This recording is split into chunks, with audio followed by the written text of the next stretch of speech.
acknowledge your pain. My pain runs deep. Share it with me.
original man.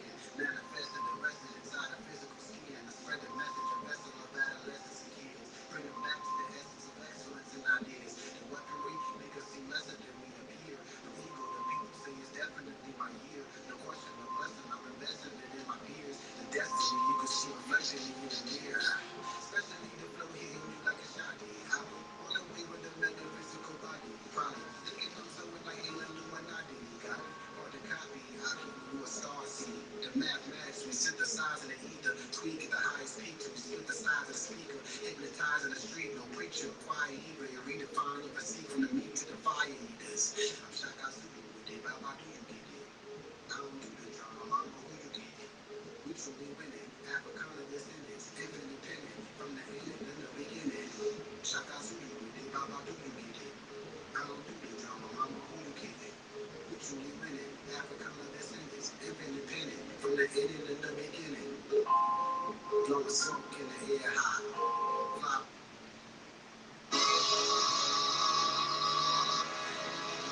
Yo, yo, yo, it's the man, Mr. X. I'm back. X Sports for Revolutionaries. Here, always giving you what you want to give you what you need, like our fire network. We here. Let's go.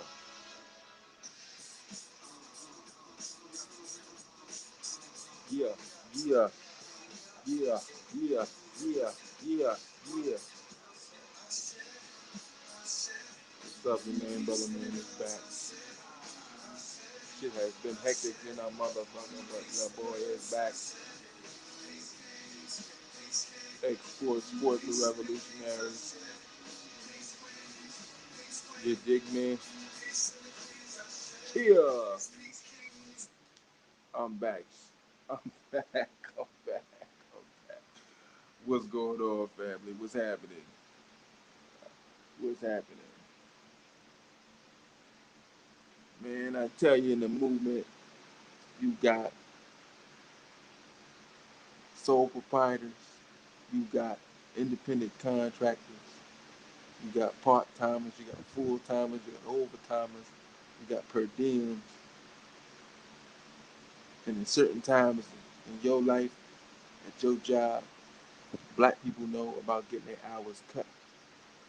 Individual, successful Negroes are able to work more for the white man, depending on their social position within the hierarchy and the infrastructure of said job that they're working at.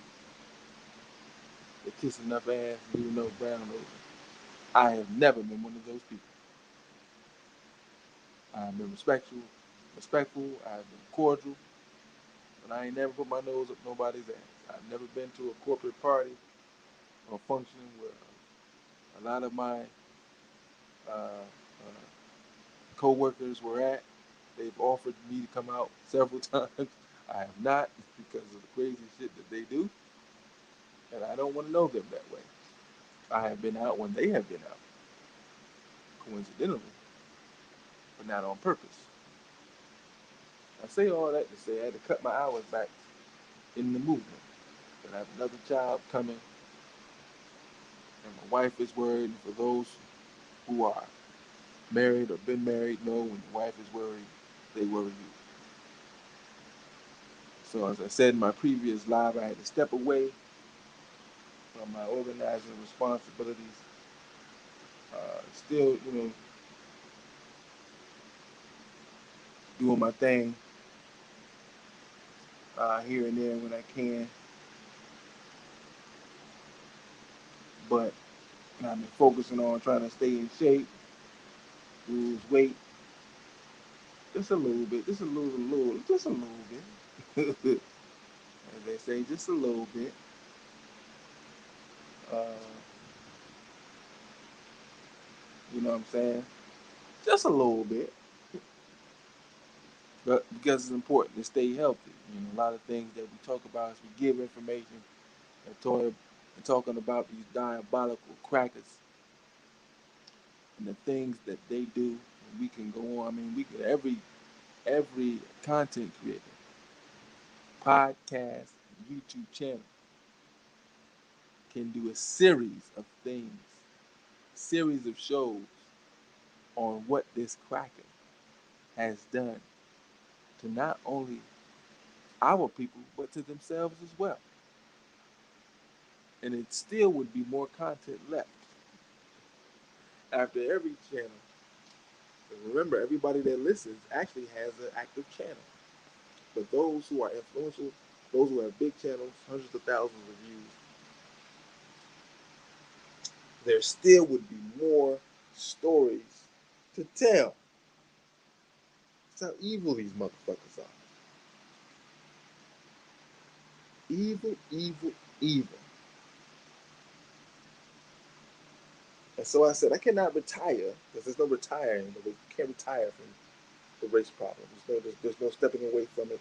There's no reducing your hours to it. Every aspect of life is dominated by white supremacy and racism.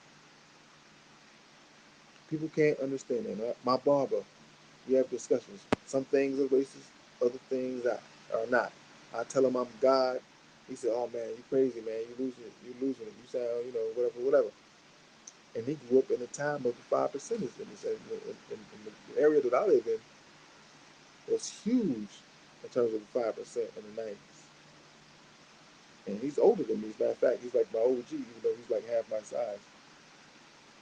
And I just have the argument with him just to do it, just to play around. Sometimes some people be around. Everybody ear hustles. You can't help it. So them damn tubes are not in their ears. That I engage in the discussion, and hopefully they'll receive some of the information. Barbershops are great places to get to your people. And some scary Negroes there because they want their haircuts, they want to talk basketball, football, whatever, whatever, and then be on their way. Maybe a little bit of politics, but it has to be mainstream first. Everybody's got to be talking about it, and then you have to have your mainstream talking point. We can't get into nothing official, right? We can't get into something legendary. Imagine where brothers can go across your city, your county, your state, through all the black barbershops and map it out throughout the year. Ooh, that'd be a trek, or at least through the summertime, because it would be warm. And try to hit a barbershop every Thursday and Friday. No, every Friday and Saturday. For an hour, hour and a half during the busiest time and just build. Just have a building session. Just give information. Just discuss real shit that's involving our people and get to the root of the problem. Malcolm X was talking about. This is my opening dialogue, y'all. That would be fantastic. And so this show is entitled, it's got nothing to do with anything I said. I'm just chatting right now as it's the beginning of the show. Mayweather and Malcolm. Two people that got nothing to do with each other. Two ends of the spectrum. But imagine if you can merge Mayweather's wealth with Malcolm X's ideas. Man, some shit would have been possible. One thing Malcolm needed, some goddamn money. Let's start with Mayweather. As you know, Floyd Mayweather, who is a retired boxer, 44 years old, looks every bit of 44 years old. You can't be young forever, brothers. I know black don't crack and melanin and all that good shit, and I believe in it too. But we do get old. We do get old. And several people have used these points, but let's put it in perspective. Floyd Mayweather is not someone I would herald as the beacon and the exemplary of standards when it comes to black male masculinity and manhood. That would be your Fred Hamplins, your Marcus Garveys, your Martin Delaney's, your Muhammad's, Nat Turner's, especially so on and so forth. Huey Newton, people are gonna have some craziness in there, but you gotta be crazy, right? Break the mania. Got to be crazy to be free. So they have this dude and all his so-called greatness in boxing, and he is. These discussions with him and Ali being the greatest boxer of all time, we have to say pound for pound because he's a welterweight. The man strategically has stayed at 145, 154, 155. He walks around at 155 pounds, so he strategically stayed in his weight class. His other brothers have gone up and down to fight better fights. He has made people come to him. And his weight class is actually very strong a few times in his during his fight career. And the man was a genius in picking fights at the time he should fight him. He would fight Manny Pacquiao in 2008, 2009, 2010 when he was running through the welterweight division. He waited a few more years until he started to decline a little bit and took a couple losses. Then he fought him.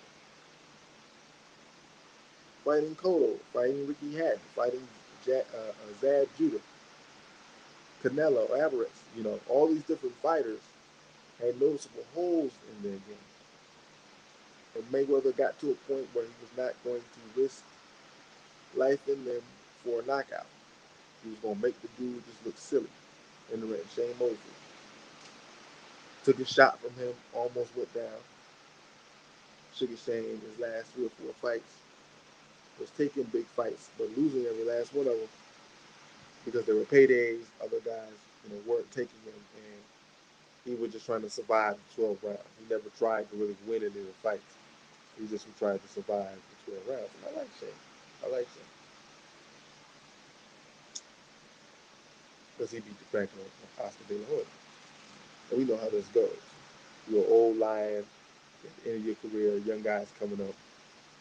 He kicks your ass, becomes a superstar, and goes on from there. I think get who Oscar De La Hoya beat. I think Hector Camacho or something like that.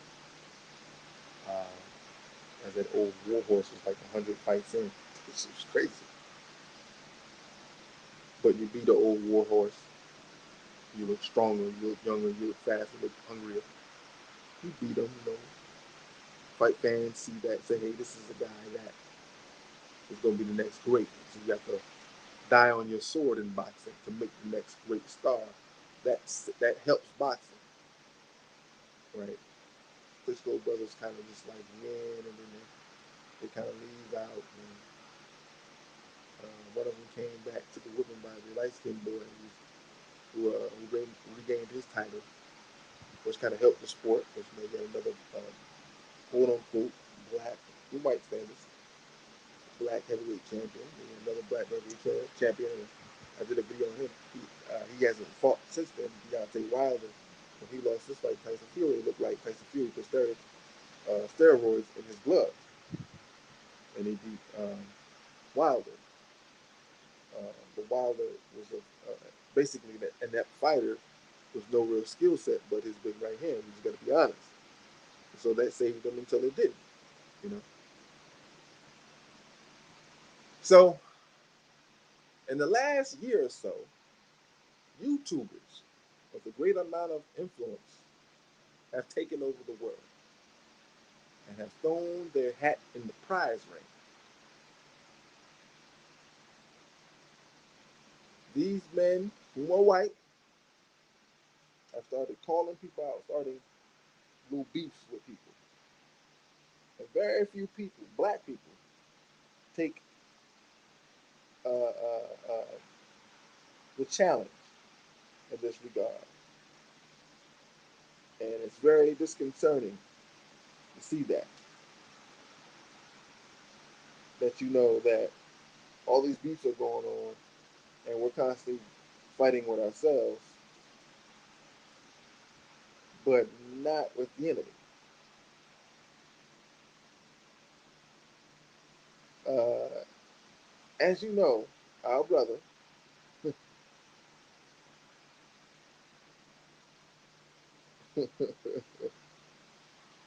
Nate Robinson, decided to box. Got a little dispute with Jake Paul last year. and got into the boxing ring. Nate Robinson, a tough dude, aggressive dude, non-afraid dude, built, put together, would be a cruiserweight. Fought Jake Paul. Who now is Jake Paul? A YouTuber. He's a YouTuber. And he's 24 years old. Now he's the guy that's no in the quote unquote Paul family. Because Logan is a YouTuber. And so we talk about white YouTubers and obviously the white racism doesn't matter. Again, we said the system of white supremacy, all crackers that you see are white supremacists. There's none that you can point to that are not. I know you like to think that there's good white folks around that don't exist. It's apparent that they don't exist because the system wouldn't be what it is if they actually did exist. If the guys that are so-called good white folks actually existed, they would have made the painstaking changes to the system to make it just and righteous and fair for African people, which they stole so much from, right? So they can have these little videos and have these discussions and have council meetings where Becky or Susie or Karen or Jessica goes viral speaking for the so-called plain of black people, but nothing changes.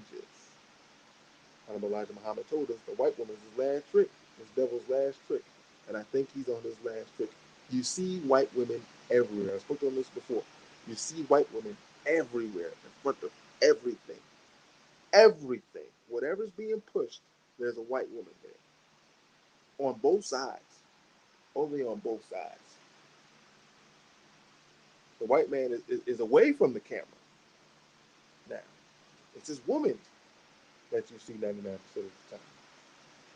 And so we got a little old school here with Jake Paul versus Floyd Mayweather. Now, a little trash talking occurred, and Floyd Money Mayweather have decided to use racism as a way to make more money. I ain't mad at the brother getting his money. I am against more rich niggas. I'm good with rich niggas. Floyd Mayweather is a rich nigga, right? Because we speak from the ancestors. We don't come from a liberal conservative thought process of trying to obtain wealth and be amongst the Josens. Because our people have tried that, have been successful individually, and the crackers have taken it back every time. So it's been collectively unsuccessful. So I'm good with more rich niggas.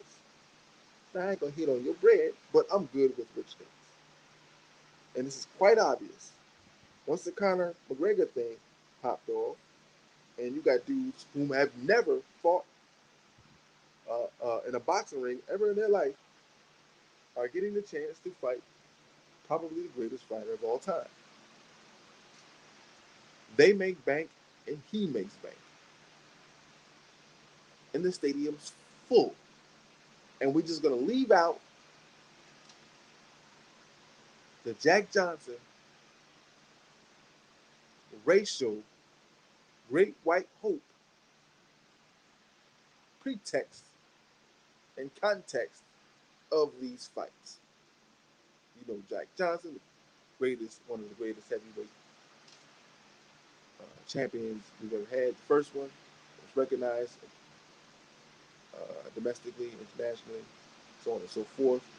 Having won a title and fought a white man and beaten the white man for the title. And that for years and years and years, they tried to get that title by finding white man after white man after white man. They was putting gloves on white motherfuckers that looked like bears. He was fighting out of his weight class. And hell, he held that belt until he was like 50, and they got somebody that was 20 years old that was a hayseed, like 6'9", 260 pounds. He still dropped his ass. So to get the belt back, man, they had to get the same type of guy with the same type of prototype in 100-degree weather and fought like 50 rounds or some crazy shit like that. I'm just off the top of my memory. But they had forced other previous champions come back out of retirement because they said a white man should hold the greatest titles in sports, and that's the heavyweight champion of the world. And he got his ass kicked. Y'all look that up. So 100 years later, we're doing it again. The Great White Hype. That's what it ends up becoming. Watch the movie Great White Hype. Funny ass movie. And they make fun of the whole racial aspect of these boxing matches. An undefeated champion that can't be beat, bored with the sport, retires, looking for another big payday, but the American public is not satisfied. None of the fighters want to fight him. So they find this white boy, they create some type of beef, and there's the money. The thing is, there's no need to find a beef. We know the climate. The crackers want the white boy to win. The brothers want the black man to win. I don't like Floyd Mayweather at all. But we talking about code here. The only time I rooted for him was with Conor McGregor. And he dropped that crack ass white boy, and it was beautiful. And matter of fact, the brother man, who was the goddamn referee, didn't let him drop him because he was going down, and he went and saved his ass. The brother man should let him get his boop boop boop boop and let him hit that canvas. Let him hit that canvas and get count and then count him out. Don't even wave him off. Hit 1, 2, 3, nice and slow. 4, 5, 6. Because he wasn't getting up, just egging it on. We done had your back, brother. We done had your back, brother. This Conor McGregor ass is laid out. But that's what it's about. This what shows your level of consciousness. If you can get past the fact that Floyd Mayweather's a goddamn coon. Yes, he's a coon, but we on cold here. He fighting this big 6', 290-pound motherfucking dude who's a cruiserweight, which is like 3, 4 weight classes above Floyd Mayweather. And in the fight, which was an exhibition, wasn't a real fight. But see, these crackers, this is how these crackers do. They'll set up and say, hey, it's an exhibition. This doesn't really count. It's not even really real. Nothing's really even happening. So we're not even keeping score. It's like the Mike Tyson, Roy Jones fight, and the sparring. But if you look around, there's hundreds of people. It's thousands of people in the stands, and we just watching this girl fight sparring match. And it's a main event. And Chad Ochocinco, he fought too. Former athlete in the 40s. Hey, let's everybody try it. This is the paradigm shift here. Forget training all your life and being a boxer all your life. Hey man, I'm gonna take up this sport. I'm gonna do it now, and I'm a YouTuber. And so hey, I could beat Floyd Mayweather because I'm 6'2", 190 pounds. I work out. I look good.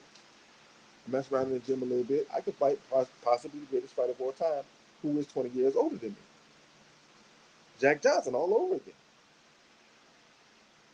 And he see them punches coming, and he could move out the way. And Jake was getting a bloop, and he wobbled, and he almost went down. And these sports commentators, oh man, why haven't that cracker died yet, Skip Bayless? Why won't he die? Everybody else is dying. He won't die. We just lost Clarence Williams the third. I don't never call Clarence Williams the third just Clarence. I always call him Clarence Williams the third. And he's gone. But Skip Bayless is still fucking alive, and he's sharp too. So he still makes that nonsensical white supremacist sense that he does. We overanalyzes every fucking thing and micromanages everything. It's like, dude, it's not that serious. So Floyd gets hit, and then from round 3, he starts swinging everything he had at him, and he couldn't knock him out. Really, man? Really? Floyd didn't take this thing seriously, and none of us would have took it seriously. But that's what crackers try to get us. See? And he's like, no, hey, no, we're not going to take it seriously. We're not going to take it seriously. But crackers are. Just think if he'd have landed a good punch and knocked Floyd Mayweather out. You remember what he did, the other one did to Nate Robinson. Oh, they ran that. The mammies came everywhere. The mammies was out. They was mammifying, fronting on Nate. Nah, you don't front on your brother. You don't do that. You interview the dude and keep your panties on, your drool in your mouth, and you be a journalist. You be a journalist. Hey, he's winning the fight. You know what I'm saying? Respect, you won. You did, but I ain't gonna be slobbing on you. Please. So Mayweather handles business, and they're gonna do a media spin to make it, like he won because he went to 8 rounds with him, and it was only 2 minutes, and the dude was gassed after 3 rounds because he was in the ring with a great fighter, not just a fighter, but a great fighter, probably the greatest fighter, and he stood up for 8 rounds. But if Floyd wanted to take it easy on any one of us, and we held him the whole fight, we could do the same thing. Just survive 8 rounds. But that was a win for them, and they flipping that thing, Oh, Floyd looks bad. He gets $50 million looking back. But again, like I said, put this in context. I am not. This is Sports Revolutionary. So we deal with sports here. So, peace, Mr. Jones. Word up, word up. 2 minutes, 8 rounds.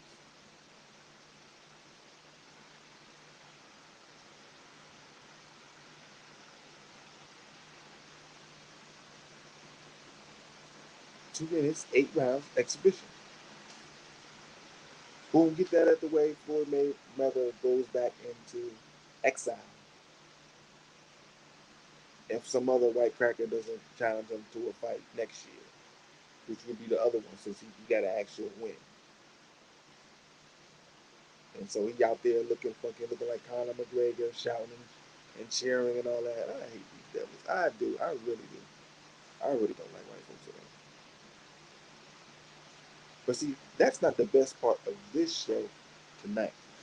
Because we're gonna switch gears. I said Mayweather and not.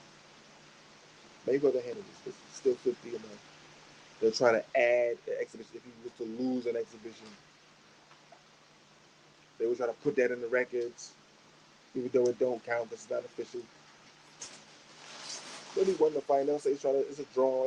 Hell, there'll be people who lie, white supremacists will lie and say, hey, he won the fight, even though there was no scorecard.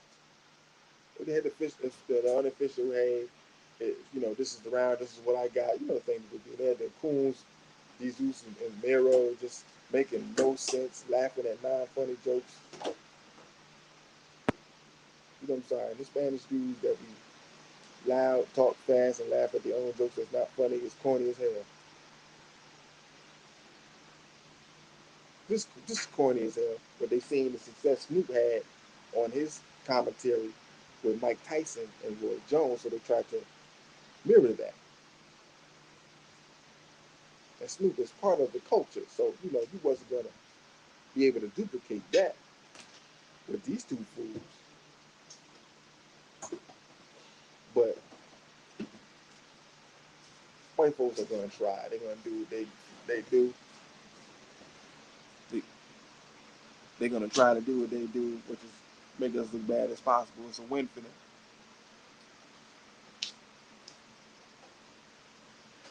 So when looking for, I know Mr. X, you do what you want to get to feed my ancestral father, Malcolm X, my ancestral teacher. I come across a particular interview, and I didn't think they made Negroes like this because you go in these discussions, and Malcolm's usually the best example of him having equal discussions with whites and blacks about the race problem that they would surround him with coons and white folks who oppose his viewpoints and try to challenge him on every word. And I found one that is quite appalling. And I would listen to it over and over again. He debates a woman named Evie Rich. The NAACP and other civil rights groups will never get their top guns. Dr. King ain't never come from no smoke from out. It was always sending somebody else, some other Negro. That was by design. They would happily go and try to debate our great minister.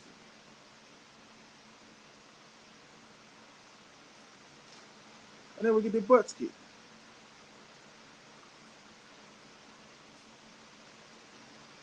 This woman they found, she was married to a white woman, a white man,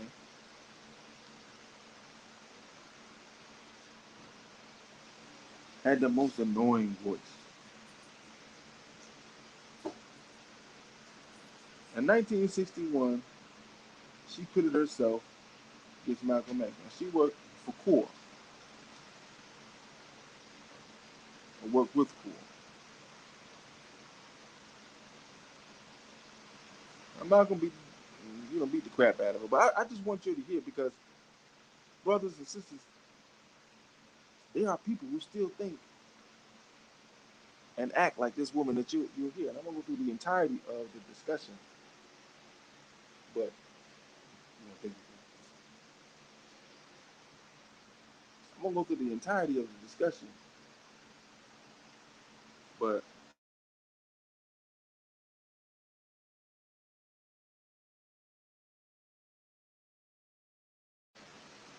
I'm gonna go through the entirety of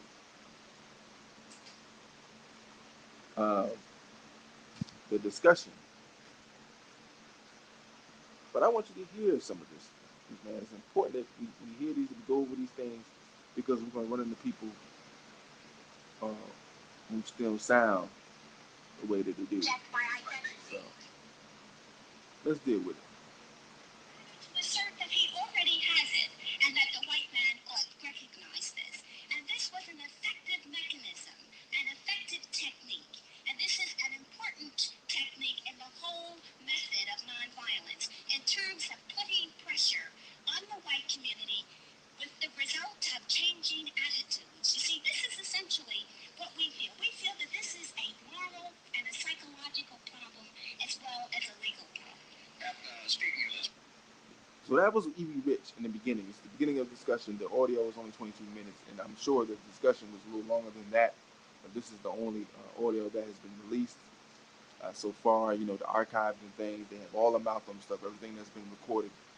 These are things that have been destroyed or kept in the files of the FBI and certain white racist institutions that won't allow us uh, to view or go over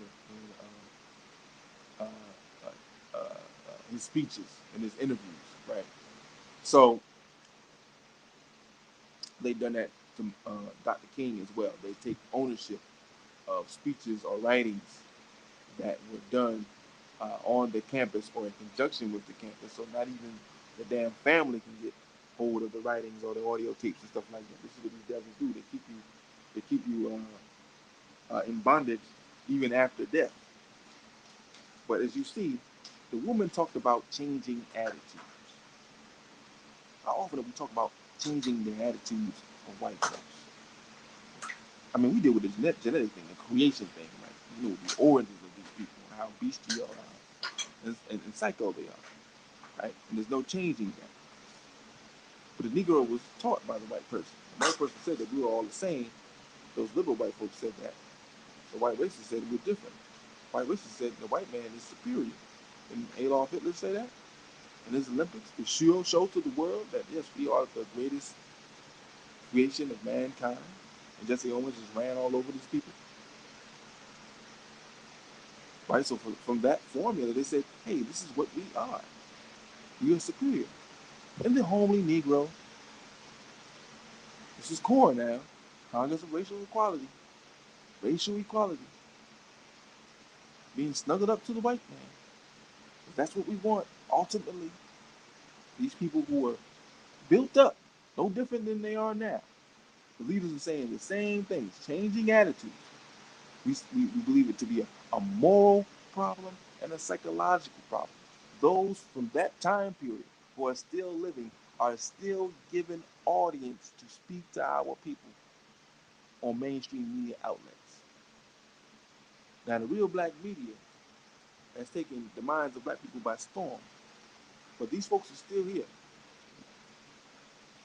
They're still out there and they're still dangerous. Let's continue. Pressure. Speaking of this $20 billion purchasing power, Malcolm, you disagree, as you have stated, with Gore. You disagree on sit-ins. You disagree on the freedom buses, and yet you would picket stores and establish boycotts against white business people. Never picketed stores. We've never established boycotts. Well, now again, I'm quoting from this book, which you have the right to contradict. Now, Malcolm, man, just said the total purchasing power of the Negro during that time was, I believe, $4 billion. We know it's in the trillions now. This is 1961. And so, if you know, the nation's position is to accumulate our funds collectively, have some sort of some form of cooperative and operating unity, right, to establish the things that we need to create the things that run our day-to-day lives. If we have toothpaste, we created it. If we have orange juice, we created it. If we have refrigerators, we created it. And so on and so forth. So you have to have factories to create refrigerators. You have factories to break down the oranges and squeeze the juice, and then the juice goes into a container. And these containers are connected to a company. And those companies need to be owned and controlled by black people, so that this orange juice goes to the mouths, into the body of black people as fresh as possible, right? So on and so forth. So this is Malcolm's counter.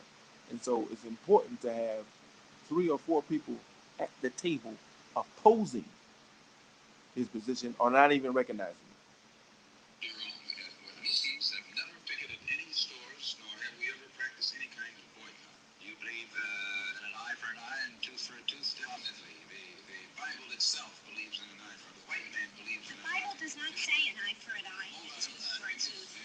Now we We don't want to get off into the... No, well, let's not talk about Yes, this. Just 1 second. I know you have it there. Eustace, will you come in? Yes, what I want to say to Malcolm is that his analogy between 20 million person power of Negroes in the United States, and bringing into the question of Norwegian, Sweden, and Sweden and so on, all of that is altogether different. The thing that makes it so difficult with us here is that what he says has a great degree of plausibility. But what he doesn't tell you is, what he doesn't say, what he doesn't realize, or else doesn't care to bring it to the front end, how is the $20 million or $20 billion made up? From where does it come? How would he get it if he were to, how much of it would he carry with him? How much of it would he get? How much of it would he have if he were to follow the Muslim teaching of separation? He wouldn't have much of it. You see, the Norwegians control Norway, the Danes control Denmark, Sweden, and their person power, whatever it is, they use it for themselves. We don't control the United States of America, nor its economic foundation. Eustace, this goes along with one of... And just real quick, eye for an eye is in the Bible. You must show no pity for the guilty. Your rule should be life for life, eye for eye, tooth for tooth, hand for hand, foot for foot. Deuteronomy 19:21.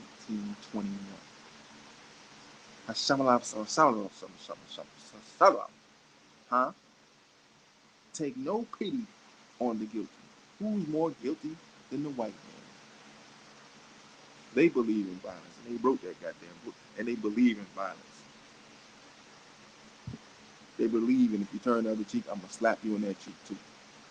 Aggression, huh? That's what they believe in. But again, here are these Negroes not coming up with a plan and a solution, as Malcolm is doing, accumulating the funds of our people and working together. They're talking about kissing up and loving the white man. That's no solution. That's no solution. But they're maligning his position. Let's keep going. Things you said at lunch, may I say this morning, it was delightful lunch. I wish we'd had a microphone. Sure it there. was, right now. Believe me, but one of the things you said at lunch, that the Negro could not have survived if it had not been for this Christian spirit over the years. It could have been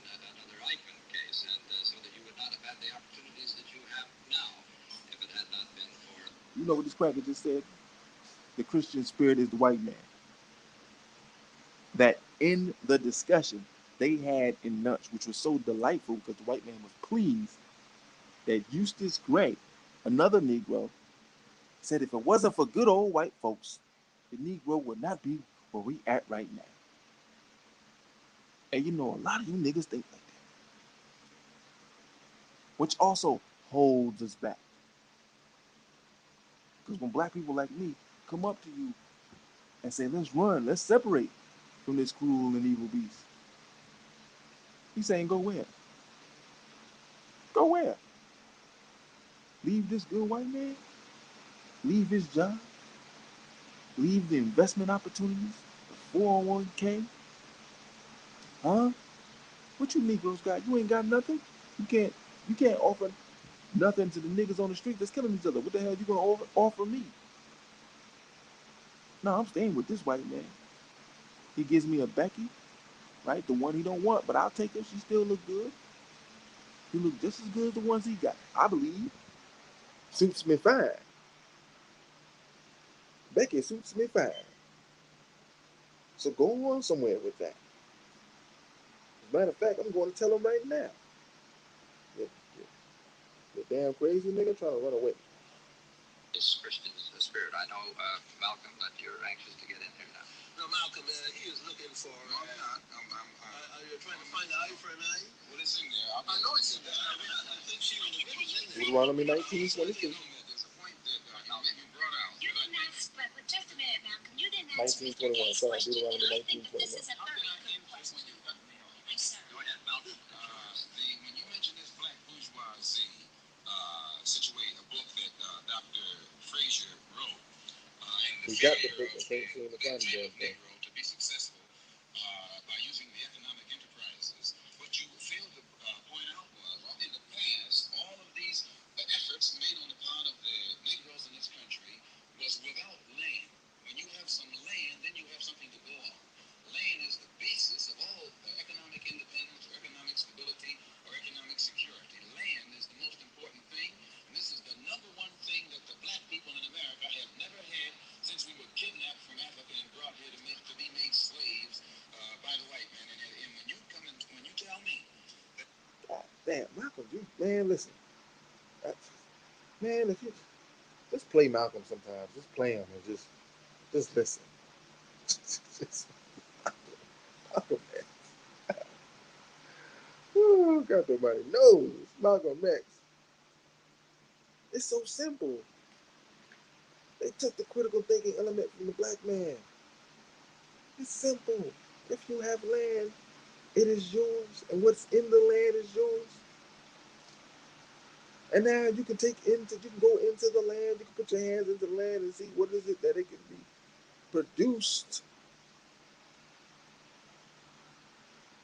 so that it can become an economic base. If you have corn in your land, not only do you eat corn, but you sell it as well. You consume with which you produce. You don't outsource not a goddamn thing. You don't give a fuck what it is. All contracts stay right here. And we control everything. If you're on somebody else's land, you don't have an economic infrastructure. They can just tax the shit out of you. Or just say, you know what, I don't want you here no more. And they have a goddamn military to back them up. They don't just say, hey, get out by themselves. They've never said, get out. That's not fun. To be a white supremacist is not fun. To just tell a nigga, get out the motherfucking way because I said so. Nah, I must hang you, I must rape you, I must burn you, I must eat you. I must use you as an aphrodisiac. I must take your private parts. I must rip you and break you apart and create creatures. Huh? That's the beauty of being a white supremacist. It's not just telling you to leave. I mean, blow your head off. I mean, bomb your communities. As recent as 1985, you ain't got to go 100 years to find that America bombed the black community. They did it in Philly in 1985. The people are still alive. Come on. What we talking about here? Keep going, Malcolm. Shit. That there are $20 billion. Yes, it is in the hands of many Negroes, but the upper class or middle class Negro, there's no such thing as upper class Negro, who has the control of this wealth, instead of using it like the white man has done to establish businesses and factories and industries for his kind, the black people who have this wealth spend that wealth imitating the white man rather than establishing businesses and factories and other type of industry. You have immigrants in this country, right here in Philadelphia, who haven't been here 50 years and have come and who came here poor. Yet they have gone downtown here in Philadelphia and set up stores with their names on them. And when their children come out of school, their children have jobs in which to work. They have set up factories with their name on them. Their children have jobs when they come out. Now, Negro, you and I, our forefathers, have been here 400. And that's still the way to go. I want to add. That's still the way to go. I love that idea better than anything else. Pulling our resources together, leaning on one another, leaning on one another. We got the money. We got money. We got money in the bank. We got money in the mattress. We got money in our pockets. We got money in our shoes.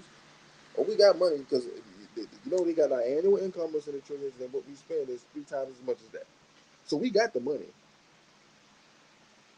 We just have to organize it and put it together. But we got the money. I like that idea better than anything else because these investments, we're giving our money right back to crackers. We're right back to square one.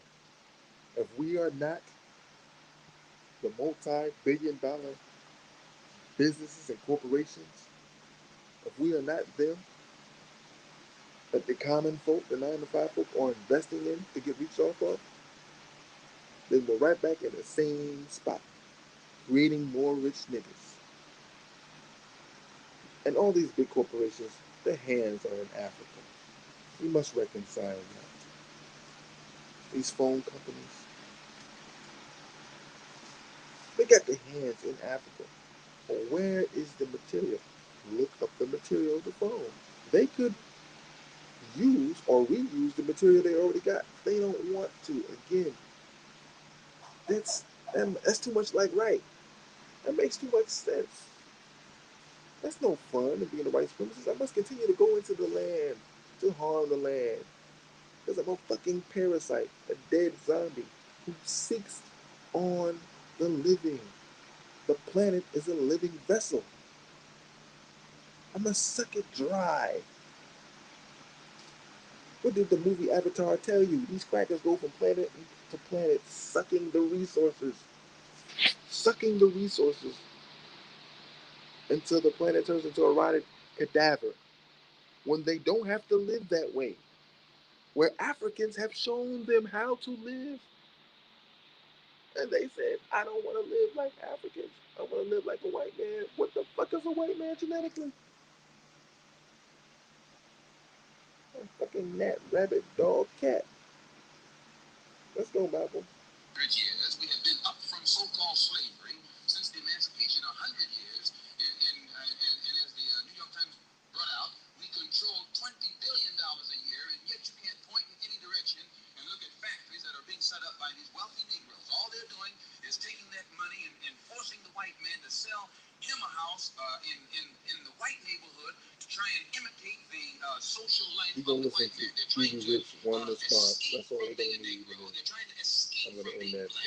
They're trying to escape audio. from what they were born as, and they're using what they do have instead of to uplift their people to force themselves upon white people and live among white people. I disagree with you on two instances. And on that integrated lynch counters that you pointed out as a step forward, you should be ashamed of yourself because anytime you have 20 million black people in this country who contributed 310 years of slave labor to make the economic system of America as strong as it is, to think that the black masses whose ancestors made this contribution of sweat and blood, even in war, to make America what it is, do you think that they would be satisfied today just to sit down at a restaurant with a Mississippi white man or an Alabama white man as a just compensation for these 310 years of slave labor? Why, it's insane. I disagree with Malcolm in several instances.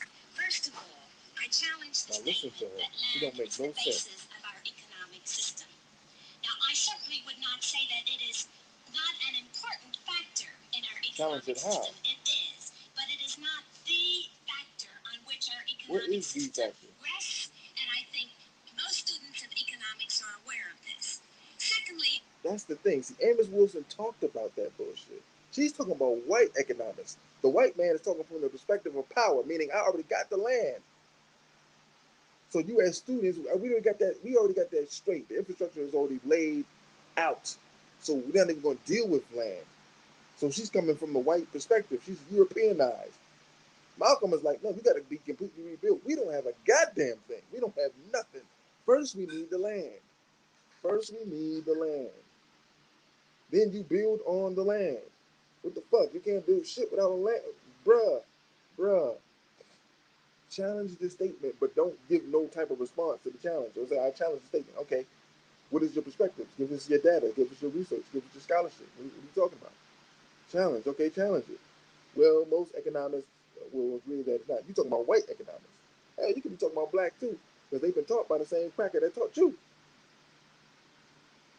from the European perspective. You're not coming from the liberation perspective. You're not coming from the nation building perspective. We don't have no fucking land. Ever heard of neo-colonialism? Did they talk about that in college that you went to? Of course they did. Of course they did. During that time, she went to college probably in the 40s or 50s. They didn't even recognize the Negro, the black man, the African American, melanated, whatever you want to call yourself, the Moor. Didn't even recognize you. They spoke from the perspective of the European. That's it. The miseducation of the Negro. The educated class is doomed to fail us because they've been made to be niggas. I want to comment on Malcolm's statement that the Negro is rejecting himself as a Negro. Which This he is is. not true. I think that the middle class Negro is rejecting the fact that he is a Negro. This is not true. I think that the sit-in movement, I think that the Freedom Riders, I think all of these point out graphically the assertion of the Negro as a person and as a Negro. That's assertion. I am a Negro and I am a Negro American. This is what Irritated Jeannie talked about with women leading the movements. That's assertion to them. Jeannie talks about the man stepping up and being a man and deals in insurrections and revolutions and rebellions. That's the man being a man. Hey, I don't like that my woman is being raped. Hey, I don't like that my child's being raped. Hey, I don't like that my child's being sold. Hey, I don't like that I'm being raped. So the only thing to do is not to sit in and wait in and pray in and bleed in and get on your knees. No, I've been on my knees. I've been on my knees. It's time to burn all this shit down. There's no 12-man jury. There's no delineation. There's no judge banging the gavel. I am the judge, jury, and executioner. You crackers are guilty. And the penalty is death. Because the price of freedom is death. You're not going to sit there and allow me to be free. So I believe the sit-in rulers and the freedom riders. Free to do what? Die? Because that's what them crackers did to them two Jews and the black boy. Knew that they was coming, set their ass up, and killed them. No one went to jail. The FBI knew all about it. The governor knew all about it. And they played along with it. The hell are you talking about, lady? What are you talking about? The Negro's assertion that we are human beings and we are Negroes and just whatever term the cracker gave her, she ate it up. Listen to this. It gets worse. And this is important, and I think that many other Negroes feel this way. The third point that I want to make, and I think this is important, is that the fight for integrated lunch counters is much more than the fight to sit down and drink a glass of water with a white Southern segregationist. It's an assertion of one's equality and human dignity, and it's merely a statement saying, I will go where I please and I will do what I will in this country, which is supposed to be free. I think that the sit-in movement, the Freedom Riders indicate the intense desire of the American Negro to redeem the Constitution. And I think this kind of constructive action in the local community is one of the most effective ways of realizing this goal in the very near future. Our guests on the talk of That whole constructive thing. That's what the Negro educated class wants you to believe. There's a constructive and formal, respectful way to be recognized by the racial masses as contributors and human beings of the planet. Not the first and the last. Not the power position we're supposed to have. We just want to be recognized. And we want all this recorded so that our future generations will continue to fight the same fight of recognition. Not real assertion, as she said, assertion in the way of taking back what is rightfully ours. She really wants to sit next to a fucking white man, and that's what she did. She married a white man. So she has to be careful in what she's saying. So she has to denounce everything that Malcolm is saying. She has to go against everything Malcolm is saying as to appease a white man. I said, this is 1961. Well, brothers, I can play some modern stuff, but Malcolm X is not in the room because they removed the Malcolm X now. They removed him. They give you coons on Breakfast Club as they asked Brother Umar, hey, you still feel the way about interracial dating? Yeah, motherfucker. Yes, I feel the same way. Yes, that's not gonna change, bro. You keep having me back here, ask me that same dumbass question, and we go viral because you nigga nuts believe that you can screw anybody. You can, you can. If you want to do that, you can. But we talking about marrying. We talking about passing down wealth. We talking about splitting wealth. If there's a separation of sorts, we're talking about having our race intact because our numbers are down. You just think that we would not have numbers being decreased if our people in the thought process of our women are saying, I ain't got no kids, I don't want no kids, and we're getting attacked and killed and murdered in every direction possible. But the first form of genocide is through the mind. Hey, I don't want to procreate. I don't want to live into the future. I have waved the white flag. And they knew if they get the majority of Negroes thinking like that woman thought and thinks, it would have us defeated, even with their numbers naturally declining. Remember, brothers and sisters, they need a whole system in their favor so that they are the face of beauty. They are the face of recognition, of influence, of power, of respect, ordinance, structure, creation, God. They're the face. They're the face. We debunked the Jesus thing 100 million times. You go into Walmart or Price Chopper. Uh, some of y'all might not know what Price Chopper is, local shopping market. They still have pictures of Jesus. Still have pictures of Elvis. These motherfuckers been dead. Robert F. Kennedy, John F. Kennedy, JFK Jr. It's like the 90s. I remember I was alive when these people were alive. Well, JFK Jr., not the other guys. They were in the magazine then. These motherfuckers on the magazine when they alive and when they dead. Cracker faces. Knowing that your children, those images are embedded in your children's minds. Because they want to make more Evie Riches and Houston Gays or Grays or whatever that Negro was. When you had the revolutionaries there, they had to hang on this every word. Now you said this word. What does that mean exactly? They did it to Stokely Carmichael. Then his brothers like Leonard Jeffries, they did it to H. Rap Brown, who was dying slowly in the prisons. He's got several ailments and afflictions, and he's during that time of transition, brothers and sisters, and they're gonna let him rot and die in prison.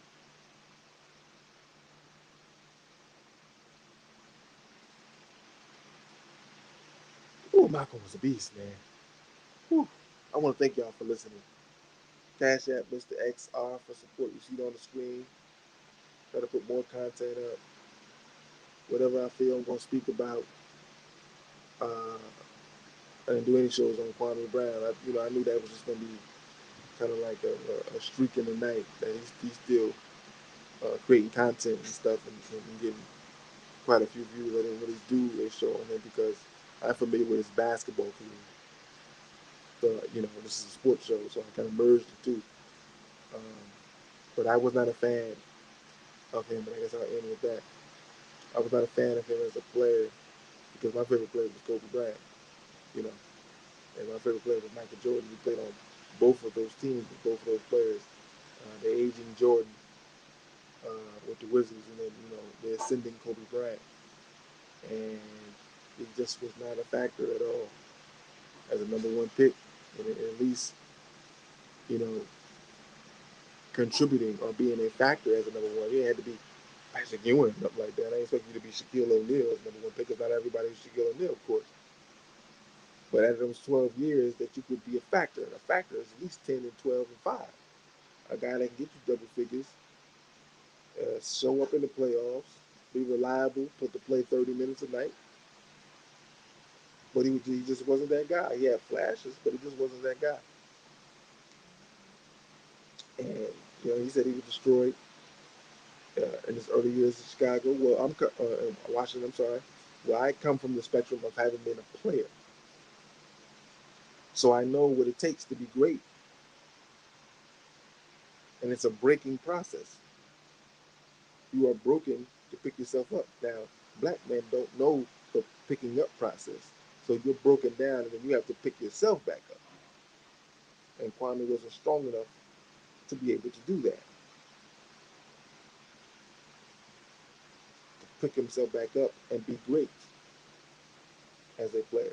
So I let him live in the things and grow as someone who is seeking information and knowledge and going to the source. We can tell him, hey, don't fuck with that guy, don't fuck with that guy, leave him alone, all that stuff.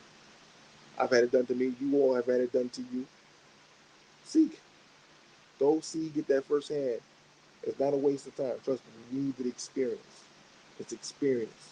We try to live other people's lives. We can't do that. We can only advise them as much as we can, allow them to make their own decisions.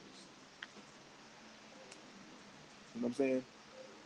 People are gonna do what they're gonna do. We have to respect that. We have to understand that. As long as you're advising, as a friend, as a confidant, it's cool. But once you step out of that, it's gonna be something different. So brothers and sisters, I want to thank you for listening.